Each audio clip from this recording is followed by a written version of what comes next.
સાળંગપુર જમવાનું ખરેખર જબરજસ્ત આયોજન હોય છે. હું તમને બતાવું, અહીંથી જવાનું હોય છે અને આખી આ લાઈન છે અને લોકો એવું કહે છે કે બહુ મોટો જમણવાર છે, પણ આપણે અંદર જઈને ચલો ચેક કરીએ કે ત્યાં કેવું હોય છે. આ તમે શ્રદ્ધાળુ જોઈ શકો છો કેટલી બધી સંખ્યામાં લાઈન લાગેલી છે અને અંદર તો તમે જુઓ ખાલી કેટલું આખું ભરેલું ભરેલું છે, આખો હોલ ભરેલો દેખાય છે. આ જુઓ ખાલી કેટલો મોટો હોલ છે.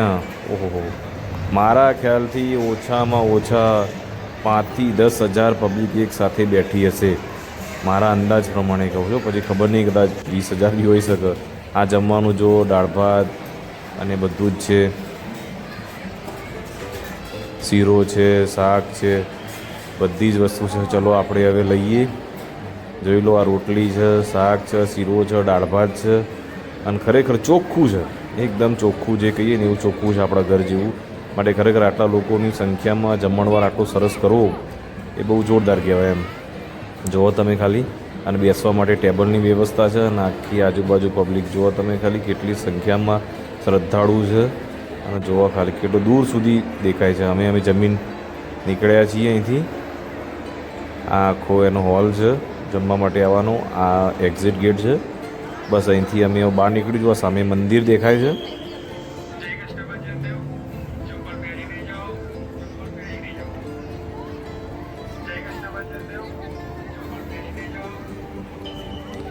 અત્યારે ગરમી ફૂલ છે, છતાંય તમે સંખ્યા જોઈ શકો છો મંદિર દર્શન કરવાની. હવે ટાઈમ થઈ ગયો છે તો અમે ફટાફટ ત્યાં મંદિરે જઈએ છીએ દર્શન કરવા, કારણ કે એને બંધ કરવાનો ટાઈમ થઈ ગયો છે. તમે જોઈ શકો છો આ એની જગ્યા છે જવા માટેની. અમે થોડા લેટ પડ્યા હતા, ગાડીમાં થોડું ટ્રાફિક થવાના કારણે. આ લાઈન છે, આખું ગોળ ગોળ ફરીને આમ જવાનું હોય છે. એકવાર આમ જવાનું, આમ જવાનું, પાછું આમ જવાનું, પાછું આમ જવાનું. એટલે એમાંથી અમે નીકળીશું. ચલો, અમે પણ ચાલુ કરી દીધું છે જવાનું. ત્યાંથી બસ અમે પહોંચવા જાય છીએ. ઉપર ફુવારા મૂક્યા છે ગરમીના કારણે, તો થોડી ઠંડક રહે છે એના કારણે. એ પોખર સરસ કહેવાય એમ. આવી સુવિધા મૂકી છે. બસ અમે જો ગેટ પર મૂકી ગયા છે, દર્શન સામે બધા કરી રહ્યા છે. ભગવાન દેખાય, હું તમને બતાવું લાઈવમાં ભગવાન. અને અહીંયા ખરેખર લોકોની બહુ શ્રદ્ધા છે કે ગમે તેવું ભૂત પ્રેત હોય, ગમે તે હોય તો અહીંથી નીકળી જાય છે. કોઈને તમારું હોય તો અહીંયા તમે લઈને આવી શકો છો. આ ભગવાનના તમે દર્શન કરી લો. બસ હવે જો ટાઈમ થઈ ગયો એટલે બધું બંધ કરવા લાગ્યા છે. ત્યાંથી અમે આ કુટીર સામે છે, મંદિરની સામે જ છે. આ કુટીરના બી લગભગ દર્શન અમે બંધ થઈ ગયા છે, પણ અંદર જઈને જોઈ લઈએ અમે.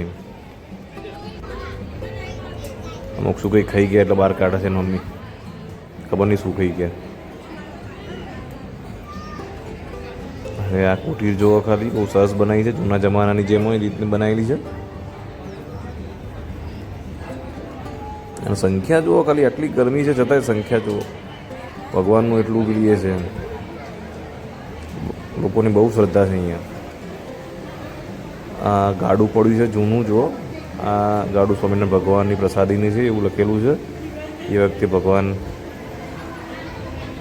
ધ્યાન ભજન ને બધું કરતા ભગવાન. આ ગાડું લખેલું છે, તમે વાંચો બધું તમને ખ્યાલ આવશે. અને આ આખી કુટીર છે, એ જુઓ કેટલી સંખ્યા બેઠી છે. પણ અત્યારે બંધ થઈ ગયું છે, અમે થોડા લેટ પડ્યા છીએ એના કારણે બંધ થઈ ગયું છે.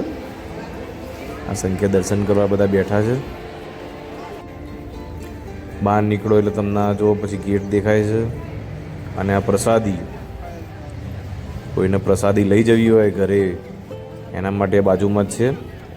દાન ભેટ પણ કરી શકો છો, પ્રસાદ બી છે. અહીંયા સુખડી મસ્ત મળે છે એમ. તમારા ઘર માટે જો પ્રસાદ તરીકે લઈ જવી હોય તમે લઈ જઈ શકો છો. અહીંયા તમારે 50 રૂપિયાની એક ટોકનનું પ્રસાદીનું મળશે, સુખડીનું. તમારે જેટલા લઈ જવા તમે લઈ જઈ શકો છો.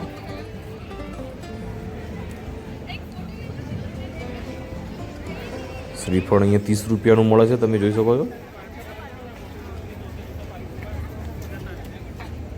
અહીંથી થોડા બહાર નીકળ્યો છો, હનુમાનજીની મોટી મૂર્તિ છે, જુઓ ખાલી કેટલી મોટી મૂર્તિ છે. તમે દર્શન કરી શકો છો, દર્શન કરી લો. અને આ બધી સંખ્યા ત્યાં દર્શન કરવા જાય છે. પાછળ ત્યાં ફાસ્ટ ફૂડનું છે નાસ્તા માટે, ત્યાં પણ તમે જઈ શકો છો. અહીંયા